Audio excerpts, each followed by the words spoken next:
នមស្ការថ្វាយអង្គមចំពោះគុណកាយទាំង3បរតនត្រ័យដោយសេចក្តីគោរពក្រាបក្រែងនិងស្ញប់ស្ញែងដល់ក្រៃលែងដោយសេចក្តីសង្ខេបជាទីនឹករលឹកប្រពងពុក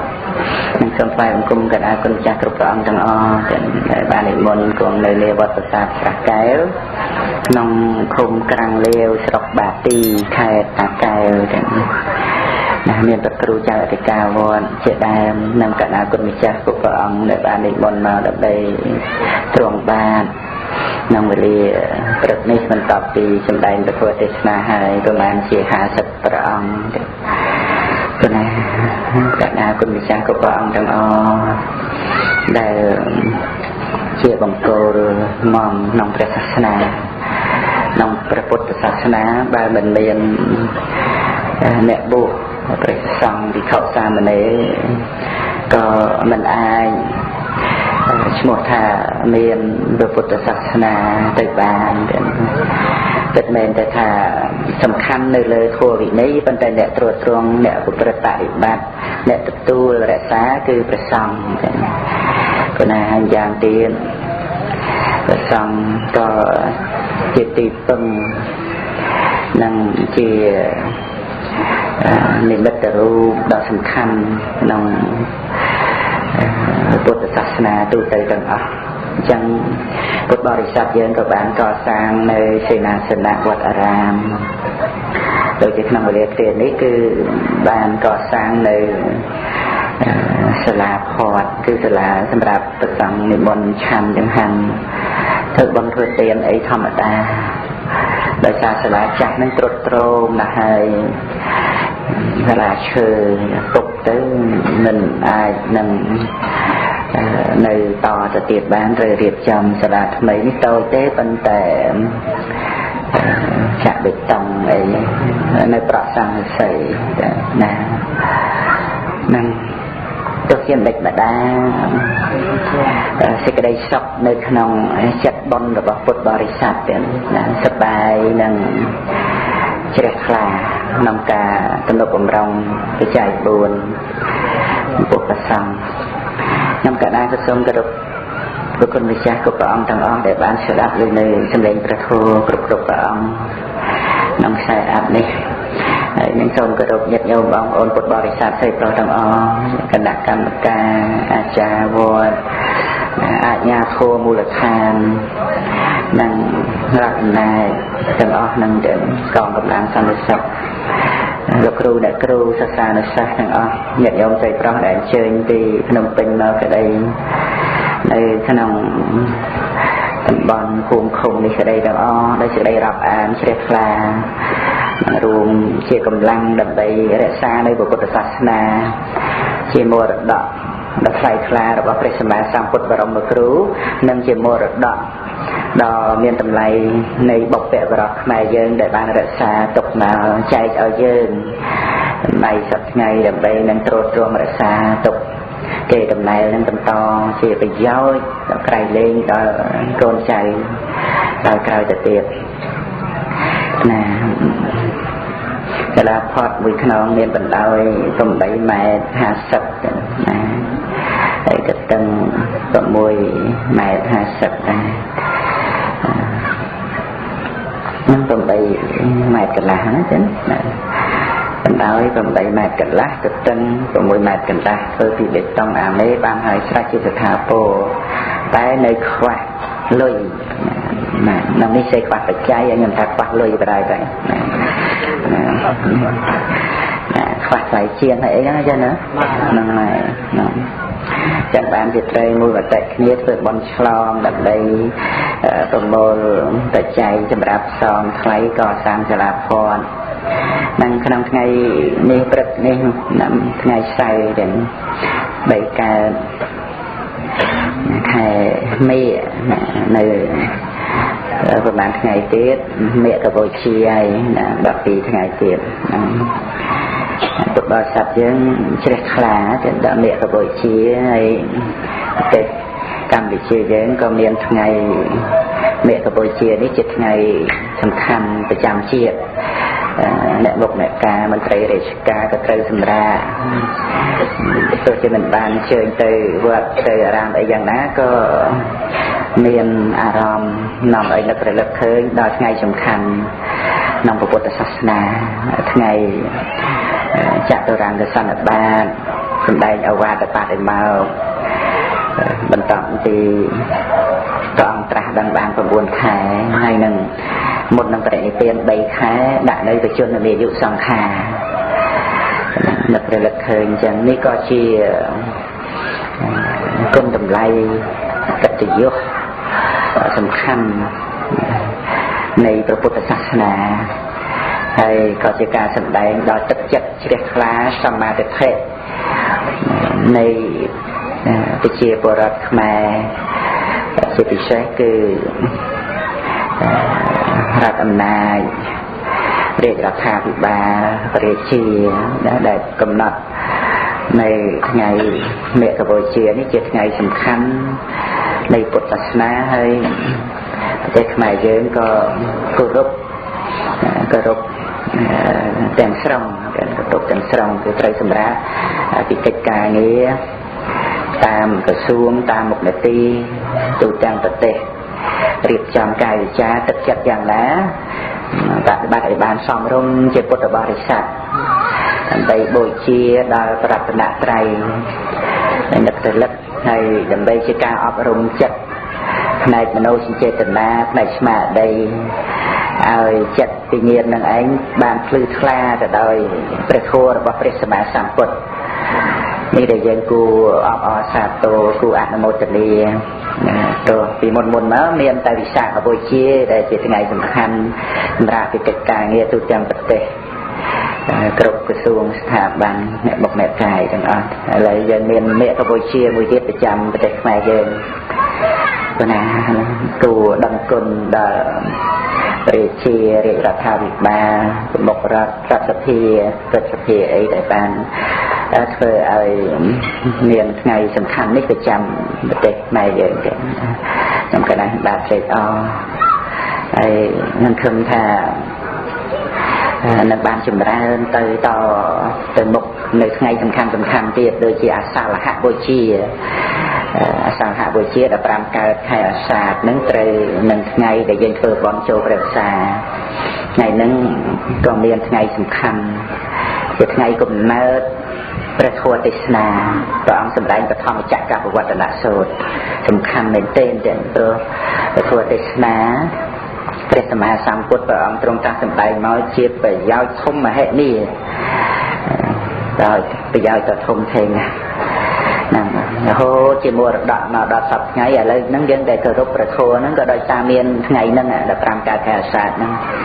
ហើយមួយទៀតជាថ្ងៃកំណើតព្រះសង្ឃនោះទៅទៀតសំខាន់ណាស់កាលណាបើពុទ្ធបរិស័ទយើងមានការគ្រប់គ្រងកាន់តែរឹងមាំកាន់តែចម្រើនទៅហ្នឹងក៏នឹងមានគុណានុភាពផ្សព្វផ្សាយទៅណាមានគុណានុភាពផ្សព្វផ្សាយទូទៅទាំងប្រទេសក៏នឹងមានថ្ងៃអាសាលហបូជាឬអាសាទបូជានឹងមួយទៀតណាដែលជាថ្ងៃសំខាន់សម្រាប់ប្រទេសជាតិដោយមេកបូជាវិសាខបូជាអីចឹងទៅណាខ្ញុំសូមកណ្ណាគុណចាស់ញាតិញោមស្រីប្រុសទាំងអស់មានស្មារតីទ្រទ្រង់ពុទ្ធសាសនាទ្រទ្រង់ពុទ្ធសាសនាគឺនៅត្រង់ណាគឺនៅត្រង់រក្សាចិត្តរបស់ខ្លួនយើងម្នាក់រៀងខ្លួនហ្នឹងឯងយើងមិនបានទៅរក្សាចិត្តអ្នកដទៃដែលយើងរក្សាចិត្តរបស់យើងណាពុទ្ធសាសនាហ្នឹងគឺចេញពីចិត្តរបស់យើងទៅទាំងណាកាលណាយើងរក្សាបានល្អតម្កល់ព្រះពុទ្ធវចនៈតម្កល់ធម៌វិន័យក្នុងចិត្តសន្តានអញ្ចឹងទៅអ្វីដែលវាចេញពីចិត្តសន្តានរបស់យើងតាមពាក្យសម្ដីតាមអាកប្បកិរិយាតាមការប្រព្រឹត្តនឹងឯងដែលជាការផ្សព្វផ្សាយពុទ្ធសាសនារួមគ្នាទៅរឹងមាំកាលណារឹងមាំល្អហើយមានគុណានុភាពគ្រប់យ៉ាងទាំងអស់តែកាលណារឹងមាំទាំងពុទ្ធបរិស័ទយើងរួមគ្នារឹងមាំទៅមានគុណានុភាពណាស់យើងមើលតែសឹកសង្គ្រាម ដល់តែមែនទេទៅមិនទាំងបានច្បាំងប្រយុទ្ធអីផងគ្រាន់តែឃើញគ្នាច្រើនប៉ុណ្ណឹងខ្មាំងសត្រូវបាក់បបខ្លោបខ្លាចរត់បាត់ទៅអត់ទាំងបានវាយតប់អីគ្នាផង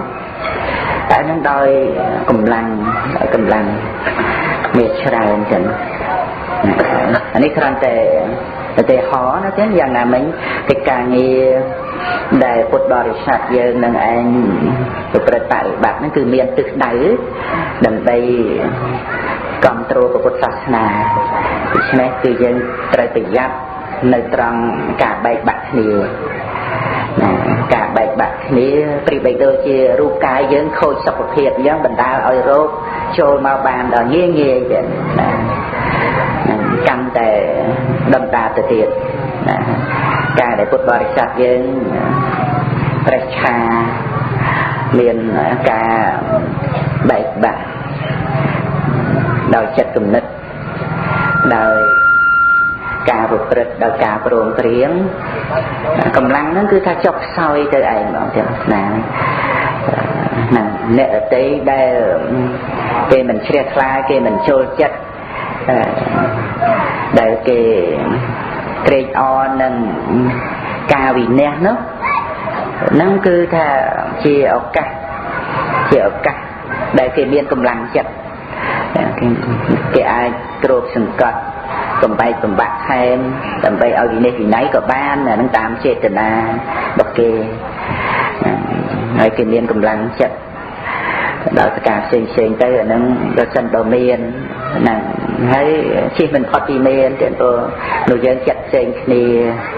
តែយើងគ្រប់គ្រងក្នុងរងពុទ្ធសាសនាក៏មានឲ្យផ្នែកអ្នកដែលមិនជ្រះថ្លាមិនគោរពមិនជឿមិនស្ដាប់ហើយតែងរកឱកាសដើម្បីបំភ្លេចបំផ្លាញនោះអាហ្នឹងក៏តែមានតាំងពីសម័យព្រះមកពួកនិក្រណេរខីអីណាតែមានហ្នឹងហើយ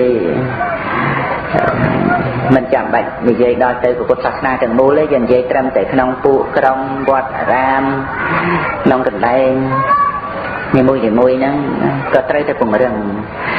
ការព្រមព្រៀងគ្នាទាំងព្រះសង្ឃនិងគណៈកម្មកា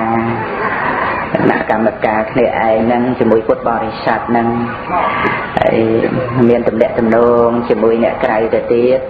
ព្រមព្រៀងគ្នាដោយចិត្តស្មោះគឺមានទឹកដៅតែមួយជាមួយគ្នាគឺ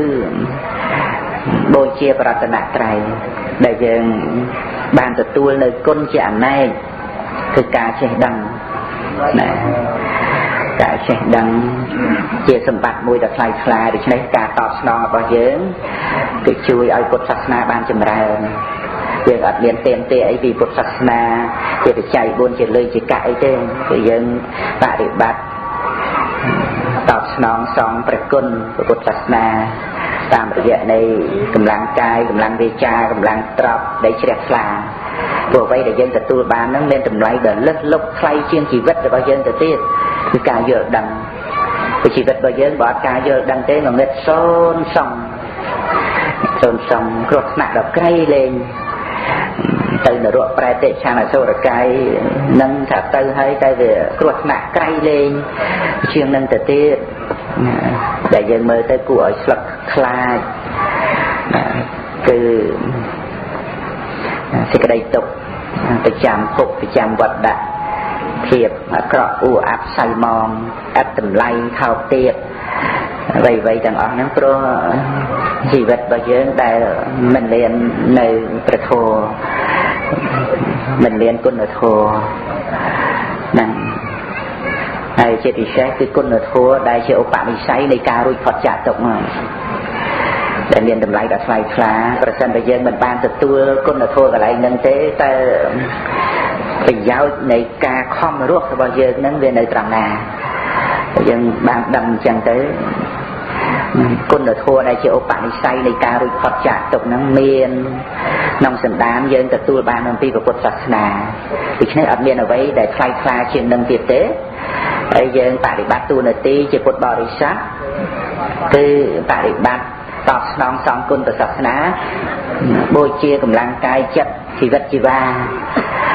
សពគ្រប់ទាំងអស់គឺគ្រប់គ្រងទាំងស្រុង 100% ពុទ្ធសាសនានឹងចឹងទៅហ្នឹងហើយដែលទិសដៅយើងតែមួយជាមួយគ្នាអញ្ចឹងបញ្ហាអ្វីផ្សេងតោះផ្សេងតោះអធិស្ឋានអីយើងសម្រួលគ្នាបានទេពីព្រោះទិសដៅរបស់យើងវាមិនមែនកពិតកប៉ុកអីក្នុងរឿងបន្តបន្សំហ្នឹងទេតែទៅដាក់ចិត្តពួកចិត្តឲ្យជាប់នាំទៅបែកបាក់គ្នាធ្វើអីពីដៅដែលយើងត្រូវដើរទៅឬយើងត្រូវកសាងធំធេងនៅឯមុខឯណោះហ្នឹងកាលណាបើយើងដាក់ចិត្តទៅរកទិសដៅរបស់យើងទៅយើងវាមិនចំពាក់អីនឹងរឿងបន្តិចបន្តួចបន្តបន្សំប្រកម្មប្រកបនាយអាយទេទាំងអត់ទេយើងអាចដោះស្រាយបានតាមចិត្តសន្តានរបស់យើងមិនជាលំបាកអីធំដុំទេដោះស្រាយទៅក្នុងចិត្តរបស់យើងវារួចបាត់ហើយរឿងជាមួយអ្នកដទៃគ្រាន់តែថាយើងកុំសូវចង់បានអីពីគាត់ពេកទៅវាស្រួលហើយទៅណាយើងចិត្តទៅចង់បានអីពីអ្នកដទៃចិត្តតែមានអីឲ្យយើងមនុស្សផ្សេងគ្នាមានហេតុផ្សេងគ្នាអ្នកម្នាក់ហ្នឹងគឺថាមានក្រឹតច្បាប់ធម្មជាតិមានហេតុបណ្ណាផលវាបានប៉ុណ្ណឹងហើយយើងចិត្តទៅទាចង់បាននេះចង់បាននោះទាក្នុងចិត្តរបស់យើងណាហ្នឹងចង់ឲ្យគេធ្វើនេះឲ្យយើងចង់ឲ្យគេធ្វើនោះឲ្យយើងចង់ឲ្យគេអញ្ចេះចង់ឲ្យគេអញ្ចោះអាហ្នឹងយើងត្រូវការច្រើនអីម្លេះពីអ្នកដទៃហ្នឹងអ្វីដែលយើងមានមិនក៏មិនព្រមប៉ុណ្ណឹងទៅណាហើយអ្វីដែលយើងមានហ្នឹងក៏វាមិនសំខាន់អីសម្រាប់យើងយកទៅណាមកណីទេវាវិនិច្ឆ័យក្នុងលោកដដែលទេទោះជាបានមកថែមមកទៀតមកក៏ចោលដដែលទេហ្នឹងយើងសម្រួមពីចំណង់ដែលយើងគិតចង់បានពីអ្នកដទៃចង់ឲ្យគេមានពាក្យសម្ដីយ៉ាងនេះអាកប្បកិរិយាយ៉ាងនេះគេធ្វើយ៉ាងនេះគេព្រឹត្តយ៉ាងនេះនាំតែខូចសុខភាពចិត្តទេណាហើយទិសដៅរបស់យើងវាមិនមែននៅលើអារបស់ហ្នឹងទៀតហើយរបស់យើងជាពុទ្ធបរិស័ទហ្នឹងគឺធំដុំណាដើម្បីត្រួតត្រងពុទ្ធសាសនាបន្តអាយុពុទ្ធសាសនាហើយជាពិសេសគឺថាដើម្បីរួចផុតចាកទុក្ខសម្រាប់យើងនឹងឯងជាសំខាន់ហ្នឹងជាមួយគ្នានឹងទំនុកបំរុងពុទ្ធសាសនានោះនេះជាពាក្យប្រកខាងដើមដែលខ្ញុំកណ្ដាលបែបហ្នឹងត្រេកអរក្នុងគ្រប់កិច្ចការងារគ្រប់សកម្មភាពគ្រប់ការយល់ដឹងគ្រប់វិធានការវិធីការដែលគ្រប់គ្រងពុទ្ធសាសនាតាំងពីពុទ្ធបរិស័ទយើងរហូតដល់រដ្ឋអាណាចក្ររហូតដល់ប្រមុខរាជរដ្ឋាភិបាលដល់ព្រះរាជាទាំងត្រេកអរដឹងប្រគុណគ្រប់យ៉ាងទាំងអស់ដែលបានបរិច្ចាគដែលបានគិតគូរមកធ្វើឲ្យពុទ្ធសាសនានឹងមានរស្មីមានការប្រព្រឹត្តទៅដើម្បីជាប្រយោជន៍ទូទាំងប្រទេសនគរក៏ដូចជាសាសនមណ្ឌលទាំងមូលលើពិភពលោកទាំងប្រទេសខ្មែរយើងមានមង្គលល្អណាស់បានទទួលពុទ្ធសាសនាទៀតណាបើសិនបើពុទ្ធសាសនាមិនបានធ្លាក់មកដល់ប្រទេសខ្មែរយើងទេជាអភ័ព្វណាយើងបានទទួលជាមង្គលណាស់ណាចឹងនៅក្នុងពិធីបុណ្យនេះអ្នកផ្ដើមបុណ្យហ្នឹងមានតែជាគុណបច្ចារិកាលោកអាចារ្យកម្មការវត្តក្រពើ5ចេញពីក្រពើ5មកហើយចឹងណានៅក្រពើ5មានតំណែងតំណងអីវត្តហ្នឹងអូគុណចាស់បួសនៅវត្តហ្នឹងហើយទៅរៀននៅទៅសាធុចឹងណាហើយមានច្រើនទៀតណាដែលជាអ្នកផ្ដើមបុណ្យហ្នឹងនៅក្នុងប្រូក្រាមហ្នឹងមានស្រាប់ហើយចឹងណាតាំងពីរដ្ឋអំណាចអីណាលោកទូចសឿននិងភរិយាមេឃុំក្រាំងលាវណាមានលោកអ្នកខានអ្នកស្រីស៊ូធីនៅភ្នំពេញលោកមានជានិងភរិយានៅភ្នំពេញលោកតាពេងយាយអ៊ីនិងបុត្រនៅភ្នំពេញលោកមានសវណ្ណនិងភរិយានៅភ្នំពេញលោកតាគង់យាយពួយនិងបុត្រក្រាំងតីណាលោកតាន់ដួងដរិទ្ធអ្នកស្រីព្រំសិផាននៅភ្នំពេញលោកជាញេតនិងភរិយានៅភ្នំពេញលោកនួនសរិនអ្នកស្រីវិនចន្ទធីនៅភ្នំពេញលោកវិជ្ជបណ្ឌិតគីសុផលនៅភ្នំពេញលោកស្រីម៉ែស្រីលក្ខភ្នំពេញលោកស្រីមេងហេងតែនៅភ្នំពេញចឹងណាលោកអ៊ូសុផលនិងអ្នកស្រីលោកសោមខឿនលោកសោមចន្ទថនលោកសេងហុងលោកសេងត្រីលោកសេងវឹងហើយជាដើមប៉ុណ្ណឹងតែមានសពគ្រប់ហើយនៅក្នុងប្រការហ្នឹងទៀតណាហ្នឹង មានសំណួរទៀតសំណួរពុទ្ធបរិស័ទណានាងខ្ញុំឧបាសិកាទូចនៃនៅភូមិថ្មដាច់ឃុំក្រាំងលាវទីខេត្តតាកែវនឹងខ្ញុំមានការងឿងឆ្ងល់សួរសំណួរខាងក្រោមនេះកម្មដ្ឋានទាំង40នោះត្រូវយកកម្មដ្ឋាន3គឺអសុខកម្មដ្ឋាន1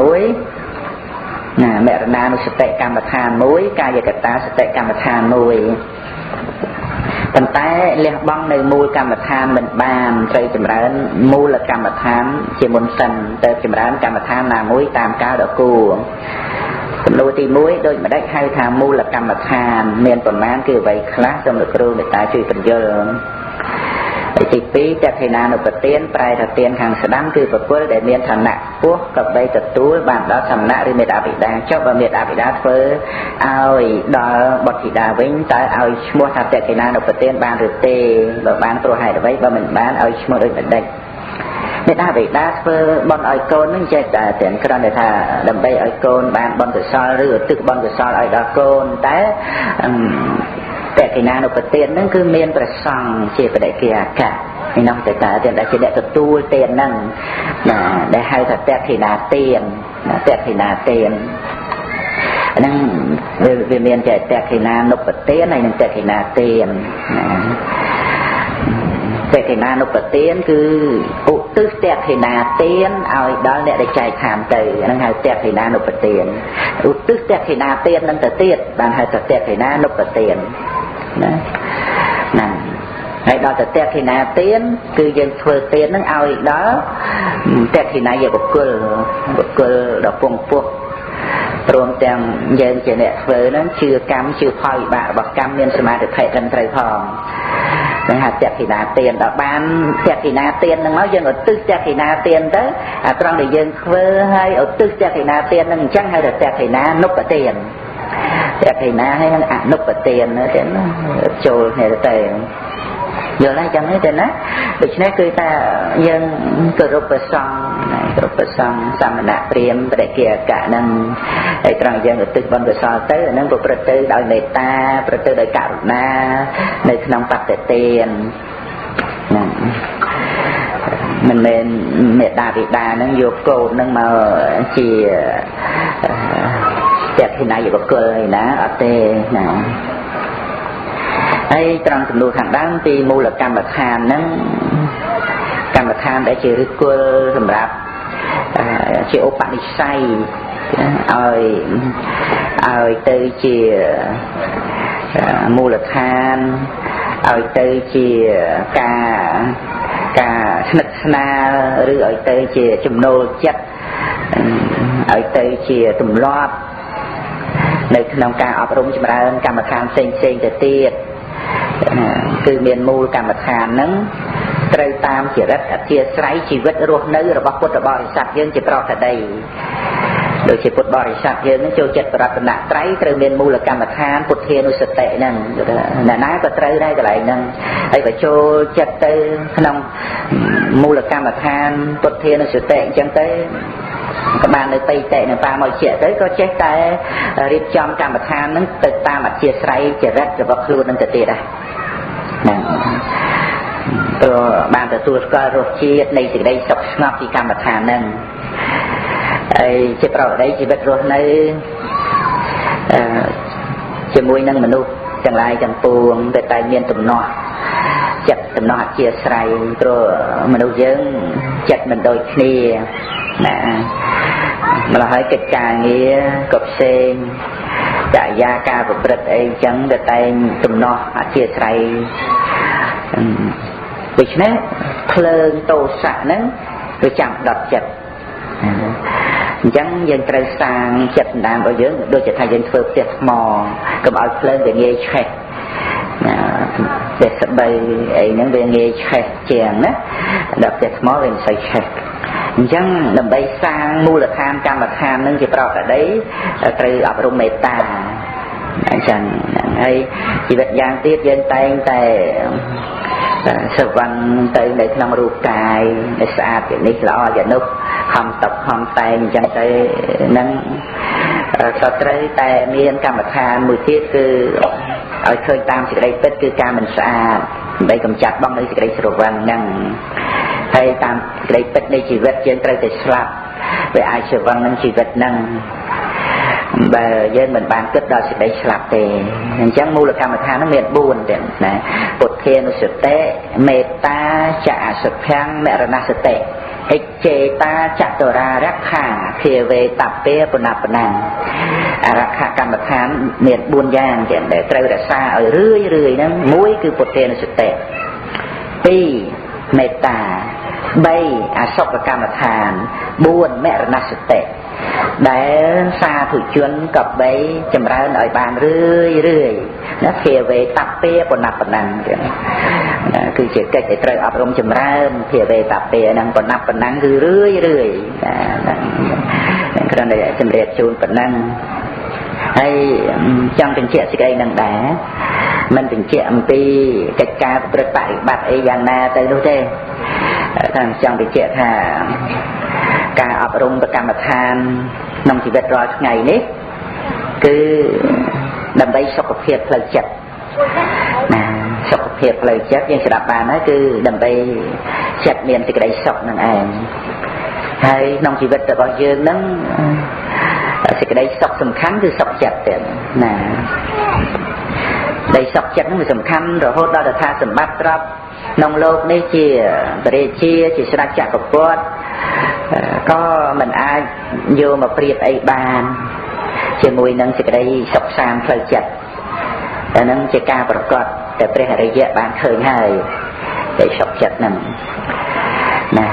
ព្រះអរិយៈហ្នឹងបានប្រៀបផ្ទឹមគ្នាដឹងច្បាស់ហើយរវាងសេចក្តីសុខខាងក្រៅហើយនិងសេចក្តីសុខផ្លូវចិត្តនឹងលោកជាក់ច្បាស់លោកអត់សង្ស័យលោកអត់គ្រាន់តែបានឮពីអ្នករតីទេតែលោកបានទទួលស្គាល់រសជាតិនៃសេចក្តីសុខនឹងប្រកបតែជានេក្ខមសុខសុខដែលប្រសិទ្ធកាមគុណទទួលបានក្នុងចិត្តសន្តានប្រសិទ្ធនៅកិលេសណាសំខាន់ណាស់តែសេចក្តីទុកវិញក៏ដូចគ្នាដែរសេចក្តីទុកវិញក៏ដូចគ្នាតែជួនកាលយើង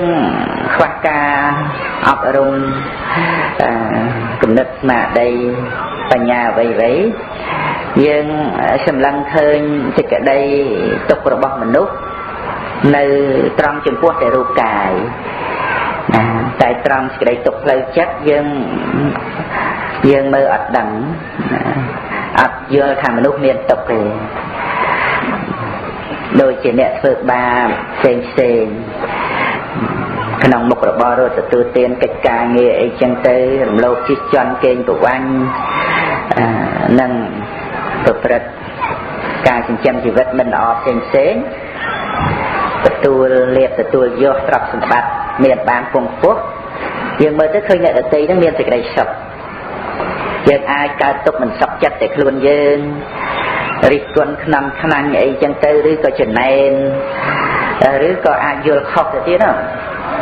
យល់ខុសថាធ្វើបាបបានលុយអញ្ចឹងទៅវាមិនឃើញណាធ្វើបាបបានបាបណាធ្វើបាបបានប្រាក់ហើយធ្វើបន់ហ្នឹងឃើញតែហេតុហាមវាអាចយល់ខុសចឹងទៅទៀតអាហ្នឹងមកពីយើងយល់មិនដល់ការពិត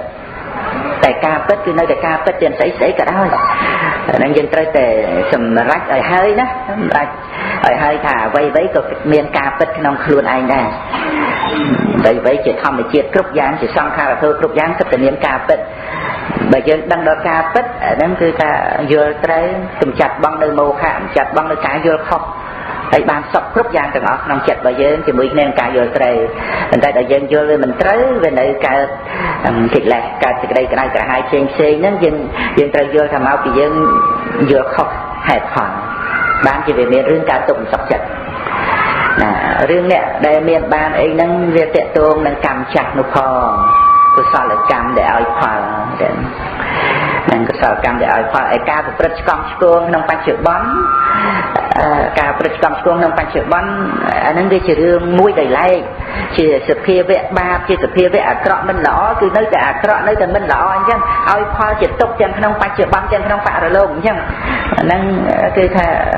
វាជាសច្ចធម៌ហ្នឹងនៅឯចំណែកការមានបានអីហ្នឹងគឺជាផលរបស់បុ